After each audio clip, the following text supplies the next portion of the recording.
Hello everyone. आज हम लोग बात करेंगे भारतीय रिजर्व बैंक के बारे में। भारतीय रिजर्व बैंक भारत का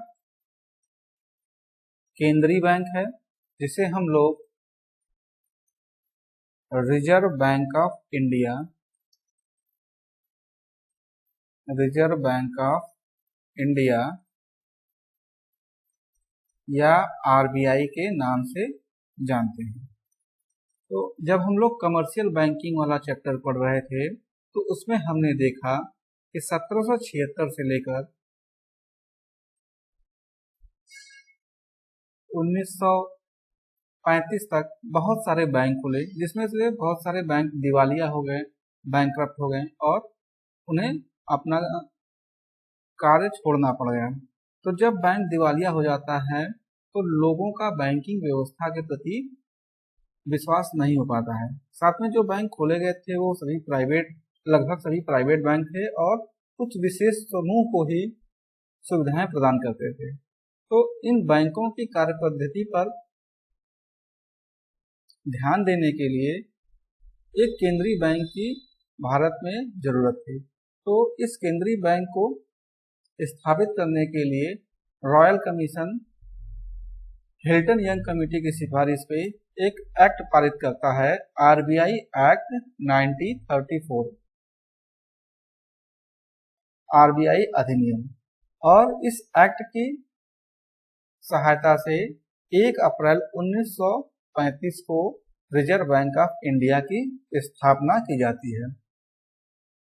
ये जो बैंक खुला था 1 अप्रैल 1935 को, इस समय यह भारतीय रिजर्व बैंक एक प्राइवेट बैंक था, जिसकी आधिकारिक पूंजी या अथोराइज्ड कैपिटल 5 करोड़ रुपए थी। ये जो 5 करोड़ रुपए थे ये 100 रुपए मूल्य के 5 लाख शेयर्स में विभाजित थे। फिर जब भारत आजाद हुआ तो भारत में एक केंद्रीय बैंक की जरूरत पड़ी और जिसका स्वामित्व तो सरकार के पास होना जरूरी था। तो एक एक्ट पारित किया गया जिसका नाम था, एक अधिनियम पारित किया गया जिसका नाम था transfer to public ownership act 1948, लोक स्वामित्व को अंतरण अधिनियम 1948। इस अधिनियम के तहत जो आरबीआई एक प्राइवेट बैंक था, अब उसका स्वामित्व सरकार के पास में चला गया और 1 जनवरी 1949 को रिजर्व बैंक ऑफ इंडिया का राष्ट्रीयकरण कर दिया गया। जो रिजर्व बैंक ऑफ इंडिया है, इसका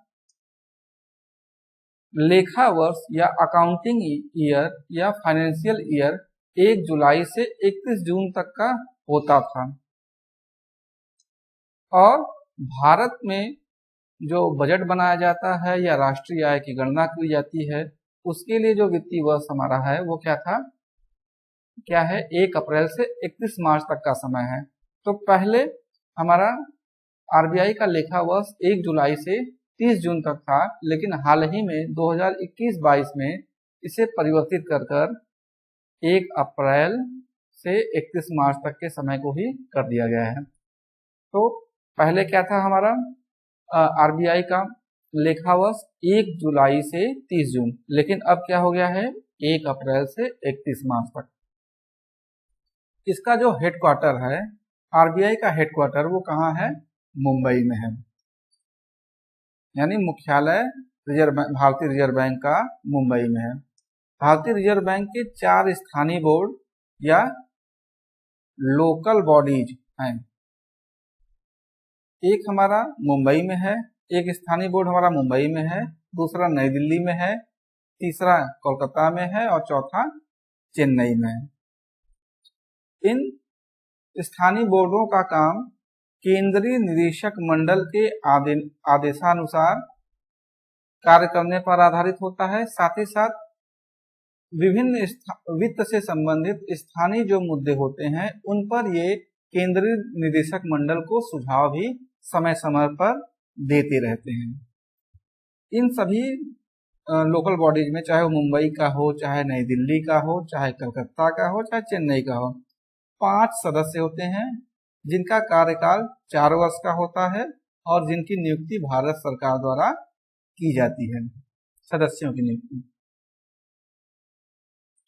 अगर हम बात करें कि रिजर्व बैंक ऑफ इंडिया के कितने गवर्नर अब तक हो चुके हैं, तो अब तक 26 governor reserve bank of India में बन चुके हैं। सभी का नाम याद नहीं करना जरूरी है आपको, जो मुख्य गवर्नर्स हैं मैं उनका नाम आप लोगों को बता देता हूं। तो सबसे पहले आरबीआई के गवर्नर कौन थे? वो थे सर ओसबोर्न स्मिथ।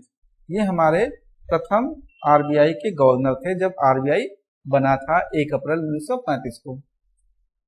फिर दूसरे आरबीआई के गवर्नर जेम्स ब्रेड टेलर थे। तीसरे गवर्नर हमारे सीडी देशमुख थे। इनसे संबंधित 2 क्वेश्चन बन सकते हैं। एक क्वेश्चन कि आरबीआई के राष्ट्रीयकरण के समय आरबीआई का गवर्नर कौन था, तो वो हमारे सीडी देशमुख थे। दूसरा क्वेश्चन बन सकता है कि प्रथम भारतीय जो रिजर्व बैंक ऑफ इंडिया के गवर्नर बने, तो वो सीडी देशमुख थे। इनसे पहले सर ओसबोर्न स्मिथ और जेम्स ब्रेड टेलर ये सब विदेशी थे। ठीक है। फिर इसके बाद आते हैं बी आर राव, बेनेगल रामा राव। ये लॉन्गेस्ट यानी सबसे अधिक समय तक आरबीआई के गवर्नर के पद पर कार्य करने वाले गवर्नर थे। इसके बाद आप लोगों ने मनमोहन सिंह का नाम सुना होगा, जो कि मोदी जी से पहले हमारे देश के प्रधानमंत्री थे। ये भी आरबीआई के गवर्नर थे। फिर इसके बाद अमिताभ घोष को भी जानना आपको जरूरी है, क्योंकि इनका जो पीरियड है वो सबसे कम अवधि का पीरियड रहा, यानी सबसे कम समय तक आरबीआई के गवर्नर अमिताभ घोष थे। फिर कुछ प्रमुख नामों में हम देखते हैं रघुराम राजन थे आरबीआई के गवर्नर। फिर उर्जित पटेल आपके थे 24वें गवर्नर।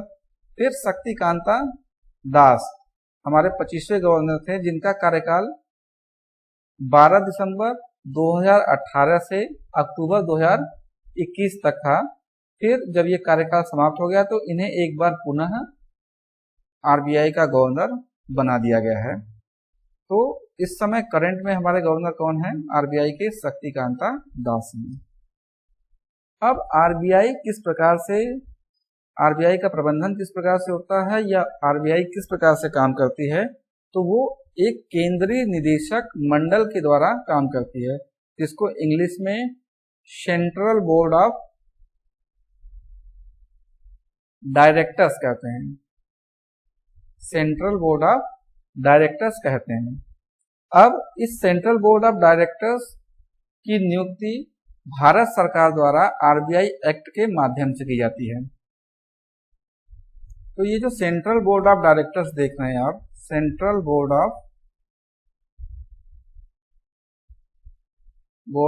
डायरेक्टर्स, इसमें एक गवर्नर होते हैं। सबसे ऊपर कौन होते हैं? एक गवर्नर होते हैं। फिर इसके बाद 4 डिप्टी गवर्नर होते हैं।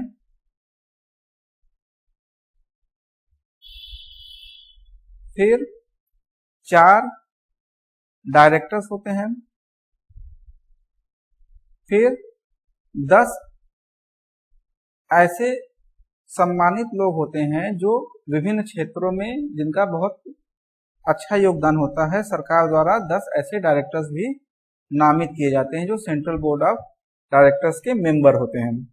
इसके अलावा 2 ऑफिसर्स फाइनेंस मिनिस्ट्री या वित्त मंत्रालय से भी सेंट्रल बोर्ड ऑफ डायरेक्टर्स में होते हैं।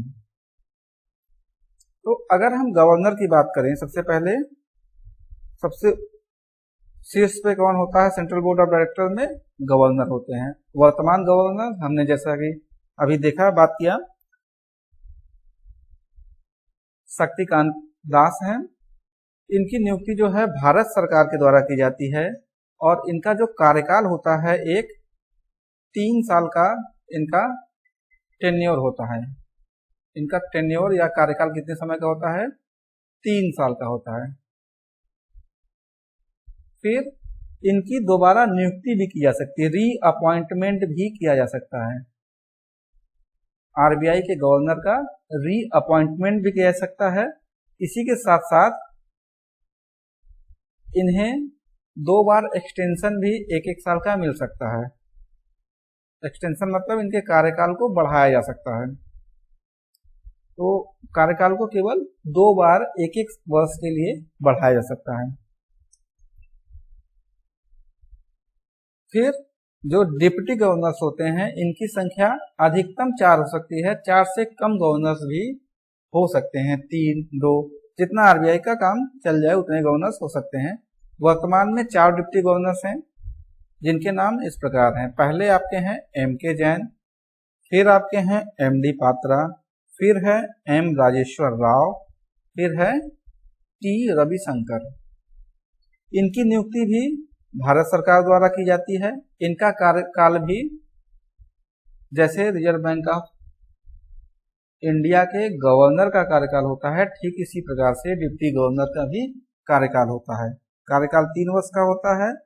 रीअपॉइंटमेंट या पुनर्नियुक्ति भी हो सकती है और एक्सटेंशन भी मिल सकता है। अधिकतम 2 बार एक्सटेंशन मिलेगा 1-1 वर्ष के लिए। ठीक है। इसके अलावा 4 डायरेक्टर्स होते हैं। 4 डायरेक्टर्स कहाँ से होंगे? जो हमने चारों स्थानीय बोर्ड की बात की थी, एक हमारा स्थानीय बोर्ड कहाँ था? मुंबई में था। एक आपका स्थानीय बोर्ड नई दिल्ली में था, एक